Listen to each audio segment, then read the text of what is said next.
Movie की शुरुआत में हम देखते हैं कि एशले नाम की लड़की को काले पानी से बाहर निकाला जाता है। इसके बाद उसे पोंछकर एक बिस्तर में लेटा दिया जाता है।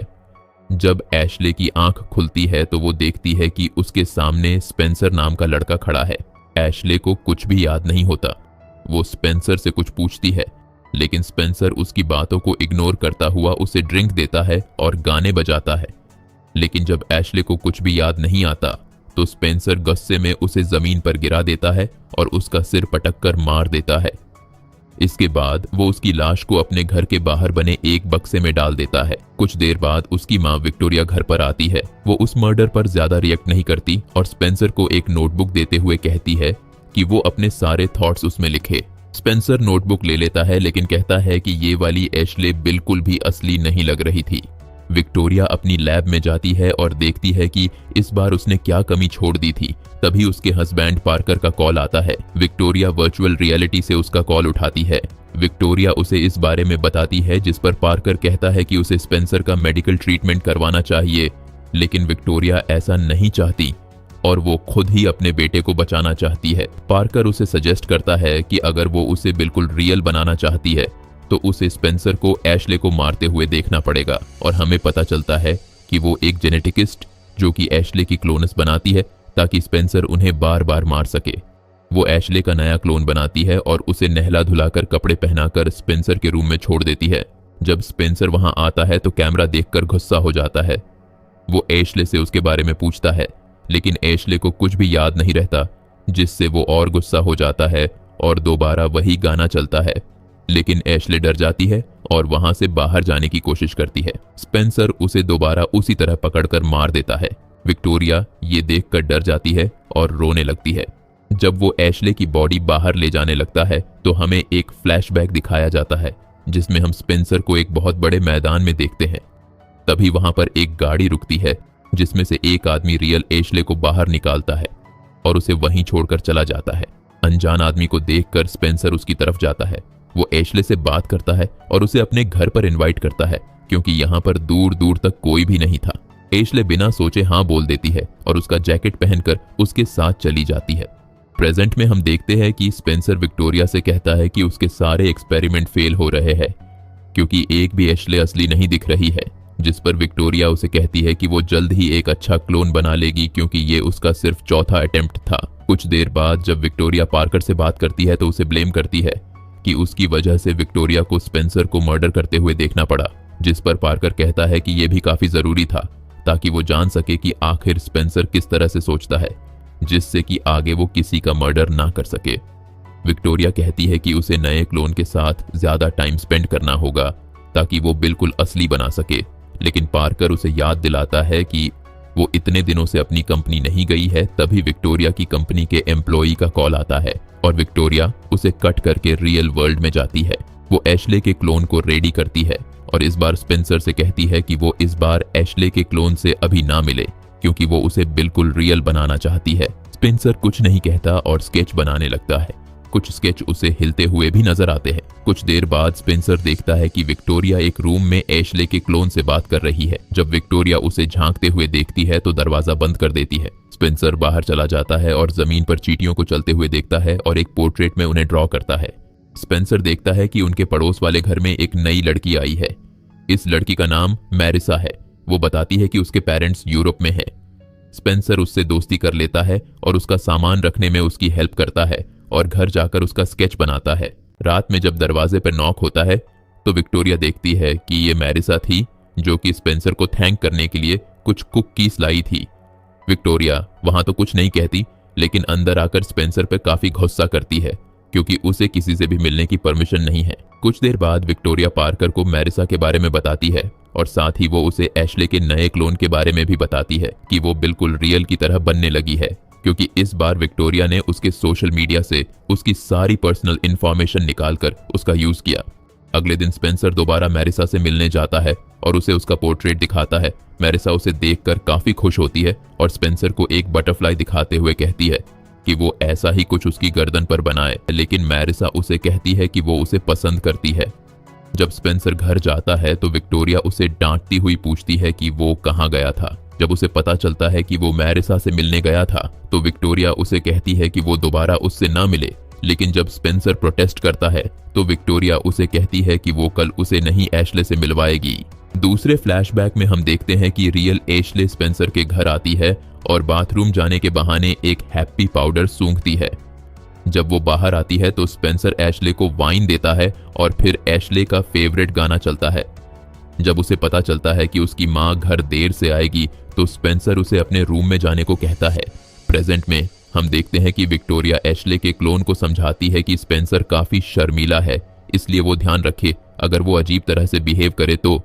एशले को स्पेंसर के रूम में भेजा जाता है। विक्टोरिया वहां से बाहर निकालने के बहाने बाहर खड़ी हो जाती है।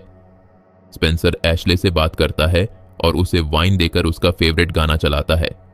एशले उसकी स्केचबुक उठाती है और अपने पोर्ट्रेट देखती है जो कि एक एक करके क्रीपी होते जा रहे थे, इसलिए वो स्केचबुक साइड रख देती है। स्पेंसर उसे अपने साथ डांस करने के लिए पूछता है। जब वो दोनों डांस करते हैं तो एशले उससे कई सवाल करती है, जिससे स्पेंसर को समझ आता है कि ये भी असली नहीं है। वो बिना देरी किए उसका गाला पकड़ता है और उसे जान से मार देता है। विक्टोरिया ये सब बाहर से सुनकर रोने लगती है। डेड बॉडी को बॉक्स में बंद करने के बाद स्पेंसर विक्टोरिया से कहता है कि उसे ऐसा लगता है कि वो रियल वर्ल्ड में नहीं है, जिससे उसकी सांस घुटती है। लेकिन वो कहता है कि लेटेस्ट क्लोन से मिलकर उसे एक बार के लिए ऐसा लगा जैसे वो सच में रियल वर्ल्ड में है, और अपनी मां को गले लगाकर बाहर चला जाता है। विक्टोरिया खुश होती है और अगले दिन पार्कर से कहती है कि वो और ज्यादा टाइम देकर एक रियल एशले जैसा क्लोन बनाएगी, जिससे उसका बेटा काफी खुश होगा। अगले दिन जब स्पेंसर बॉक्स के सामने खड़ा होकर एशले के बारे में सोच रहा था तो वहां पर मैरिसा आती है, जो उससे बात करती है और उसे बताती है कि उसे ईटिंग डिसऑर्डर था, जिसके लिए उसने थेरेपी करवाई थी। स्पेंसर भी उसे बताता है कि उसने भी कभी थेरेपी ली थी, लेकिन वो उसने बीच में ही छोड़ दी थी। तभी स्पेंसर को जमीन पार एशले के क्लोन का बाल मिलता है और वो उसे अपने पैर से ढककर छुपा लेता है। इसके बाद मैरिसा उसे एक आर्ट एग्जीबिशन में इनवाइट करती है। इसके बाद दोबारा से इंसिडेंट वाली रात का फ्लैशबैक दिखाया जाता है, जिसमें हम देखते हैं कि और अपने हाथ पर बना एक टैटू दिखाती है। वो स्पेंसर के साथ डांस करने लगती है और उसे टीज करती है। जब स्पेंसर उसे टच करने की कोशिश करता है तो एशले उसका हाथ हटाते हुए उसे पीछे करती है। इसी बात से स्पेंसर को गुस्सा आ जाता है और वो एशले को पकड़ने की कोशिश करता है। एशले उसके पैर पर मारकर भागने की कोशिश करती है, लेकिन स्पेंसर उसे पकड़कर घसीटता है, जिससे एशले का नाखून टूट जाता है। स्पेंसर उसे पकड़कर उसका गला दबाकर मार डालता है। इसके बाद विक्टोरिया एशले का नया क्लोन बनाती है और स्पेंसर से कहती है कि वो इंतजार करे ताकि वो इस क्लोन को बिल्कुल असली इंसान की तरह बना सके। विक्टोरिया एशले के साथ ज्यादा से ज्यादा टाइम स्पेंड करती है और उसे स्पेंसर के बचपन का वीडियो दिखाती है, जिसमें वो अपने डॉग्स के साथ खेल रहा है। वो उसे बताती है कि जब स्पेंसर छोटा था तो उसके दोनों डॉग्स मर गए थे। वो एशले को दोनों डॉग्स की ग्रेव भी दिखाती है और कहती है कि एक ना एक दिन मौत सभी के लिए आती है। एशले उसे दिलासा देने के लिए गले लगाती है और ये सब कुछ स्पेंसर अपने रूम से देख रहा था। इसके बाद हमें दूसरा फ्लैशबैक दिखाया जाता है, जिसमें विक्टोरिया घर आकर जब एशले की डेड बॉडी देखती है तो स्पेंसर को थप्पड़ मारती हुई कहती है कि वो अब भी नहीं सुधरा। इसका मतलब है कि स्पेंसर ने ही अपने दोनों डॉग्स को मारा था। स्पेंसर उसे बताता है कि एशले को यहाँ पर कोई भी नहीं जानता, इसलिए उन पर कोई भी शक नहीं जाएगा। इसके बाद विक्टोरिया उसकी बॉडी को ठिकाने लगाने की जिम्मेदारी लेती है और उसके क्लोनस बनाने का काम करती है। प्रेजेंट डे में हम देखते हैं कि मैरिसा और स्पेंसर एक आर्ट एग्जीबिशन में गए हैं। स्पेंसर उसे बताता है कि वो पहली बार किसी आर्ट एग्जीबिशन में आया है। यहाँ पर वो मैरिसा को बताता है कि वो 6th क्लास के बाद कभी स्कूल नहीं गया। वो बताता है कि एक बार वो स्कूल में एक गेम खेल रहे थे जिसमें उसे राजा बनने का इतना भूत सवार था कि उसने एक लड़की को मार दिया, जिससे उस लड़की की मौत हो गई, और तब से ही उसकी मां ने उसे किसी से भी मिलने से रोक लगा दी। मैरिसा कहती है कि ये तो गलत है क्योंकि उस समय वो सिर्फ एक बच्चा था। वो दोनों साथ में काफी पेंटिंग्स देखते हैं और मैरिसा उसे सरप्राइज करने के लिए वो स्केच दिखाती है जो स्पेंसर ने उसके लिए बनाया था। स्पेंसर ये देखकर काफी गुस्सा हो जाता है क्योंकि उसे लगता है कि इससे वो एक्सपोज हो गया, लेकिन मैरिसा उसे शांत करते हुए कहती है कि उसे काफी प्राउड है कि उसने ये स्केच बनाया, इसलिए उसने यहाँ पर उसे लगवाया। स्पेंसर शांत हो जाता है और वो दोनों घर आ जाते हैं। जब स्पेंसर अपने घर की तरफ जाता है तो मैरिसा खिड़की से एशले को देख लेती है। जब स्पेंसर अंदर जाता है तो उसकी मां उसके सामने खड़े होकर उससे पूछती है कि वो कहां गया था, जिस पर स्पेंसर उसे बताता है कि वो मैरिसा के साथ गया था। विक्टोरिया उसे डांटते हुए कहती है कि वो किसी से भी नहीं मिल सकता। स्पेंसर कहता है कि वो मैरिसा को पसंद करता है। ये बात एशले सुन लेती है और अपने रूम में चली जाती है जब उसे अचानक उस रात के सपने आने लगते हैं जब उसे मारा गया था। सुबह जब इन सपनों से उसकी नींद खुलती है तो वो बाहर जाकर बैठ जाती है और विक्टोरिया को इस बारे में बताती है और उसे कहती है कि वो स्पेंसर से क्यों नहीं मिल सकती। विक्टोरिया उसे समझाते हुए कहती है कि स्पेंसर काफी शर्मीला लड़का है, इसलिए वो उससे अभी नहीं मिल सकती, और कहती है कि स्पेंसर ने ही उसकी एक्सीडेंट के बाद हेल्प की थी। विक्टोरिया दोबारा पार्कर से बात करती है और डिस्कस करती है कि क्या होगा अगर एशले को सच का पता चल गया तो, और वो काफी एक्साइटेड भी होती है ये जानकर कि डीएनए की हेल्प से मेमोरीज भी आ सकती है। एशले छुपकर स्पेंसर के रूम में जाती है और कारपेट के नीचे देखती है कि वहां पर उसके उंगलियों के निशान थे। वो घबरा जाती है और स्पेंसर की स्केचबुक देखती है जिसमें उसकी तस्वीरें बनी थीं। वो स्केचबुक को अपने रूम में ले जाती है और इससे पहले कि वो उसे देखती तभी वहां पर विक्टोरिया आ जाती है। एशले बुक को अपने पिलो के नीचे छुपा देती है और विक्टोरिया के साथ चली जाती है। अगले सीन में हम देखते हैं कि स्पेंसर विक्टोरिया से डिस्कस करता है कि वो एक नॉर्मल लाइफ जीना चाहता है और अपने काफी दोस्त बनाना चाहता है, जिस पर विक्टोरिया उसे मना करते हुए कहती है कि वो काफी ज्यादा वायलेंस करता है और ये चीज बहुत जल्द बदल नहीं सकती। अगले दिन जब मैरिसा आती है तो देखती है कि विक्टोरिया और एशले गार्डन में थे। वो एशले को देखती है और उसकी एक फोटो खींच लेती है। उसकी आवाज दोनों सुन लेते हैं और जैसे ही विक्टोरिया वहां जाती है मैरिसा वहां नहीं होती। विक्टोरिया जब अपनी लैब में जाती है तो उसे उसके एम्प्लॉई का कॉल आता है जिसमें वो उससे बहस करती है कि वो इतने दिनों से ऑफिस नहीं आ रही और बताती है कि बोर्ड ऑफ डायरेक्टर्स उससे काफी नाराज है। उसे ऑफिस जाने के लिए फोर्स किया जाता है। विक्टोरिया जाने से पहले एशले का रूम लॉक करके जाती है ताकि वो सेफ रहे। उधर दूसरी तरफ मैरिसा एशले के बारे में सर्च करती है और उसे पता चलता है कि एशले असल में एक वांटेड क्रिमिनल है। वो स्पेंसर को बताने के लिए मैसेज करती है और ये मैसेज विक्टोरिया के फोन पर भी जाता है जो इस समय अपने ऑफिस पहुंचती है। वो अपने एम्प्लॉय के मना करने के बावजूद वहां से चली जाती है। उधर घर पर एशली स्केचबुक खोलती है और देखती है कि हर पेज पर उसकी पिक्चर्स बनी थी जो कि एक एक करके क्रीपी होती जा रही थी।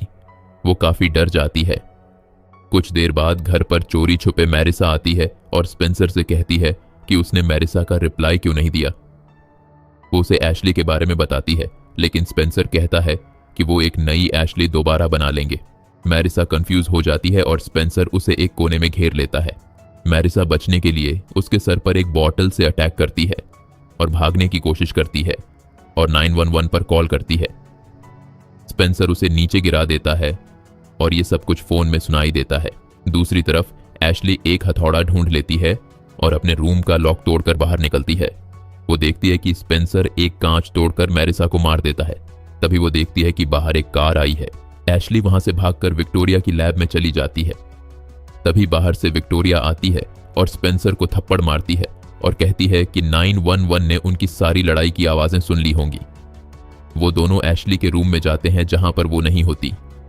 स्पेंसर मैरिसा की बॉडी को ठिकाने लगाने के लिए बाहर जाता है और विक्टोरिया अपनी लैब की तरफ जाती है। एशली कंप्यूटर में सब कुछ देखती है कि कैसे उसके क्लोन बनाए जा रहे थे और उसे पता चलता है कि रियल एशली एक क्रिमिनल थी। तभी वहां पर विक्टोरिया आ जाती है और उसे समझाने की कोशिश करती है कि उन्होंने उसकी जान बचाई है, लेकिन एशली कहती है कि उसे याद है कि कैसे स्पेंसर ने उसे मारा था। एशली विक्टोरिया पर अटैक करती है लेकिन कंप्यूटर टूट जाता है। आवाज सुनकर स्पेंसर अंदर आता है। तब तक एशली विक्टोरिया को मार कर गिरा देती है। स्पेंसर एशली को मारने की कोशिश करता है लेकिन एशली उसे मारकर वहां से भागती है। जब स्पेंसर उसका पीछा करते हुए बाहर आता है तो एशली उसे पीछे से मारकर नीचे गिरा देती है। एशली उसका गला दबाती है और जान से वैसे ही मार देती है जैसे स्पेंसर अपने सारे विक्टिम्स को मारता था। तभी वहां पर पुलिस की कार आ जाती है जो एशली को अरेस्ट कर लेती है। विक्टोरिया बाहर आती है और अपने बेटे की डेड बॉडी देखकर रोने लगती है। इसके बाद वो पार्कर से बात करती है और कहती है कि वो हार नहीं मानेगी। वो वर्चुअल रियलिटी डिवाइस डिस्ट्रॉय करती है और हम देखते हैं कि उस काले पाने से स्पेंसर का क्लोन बाहर निकल रहा है। और इसी के साथ ये मूवी यहीं खत्म होती है।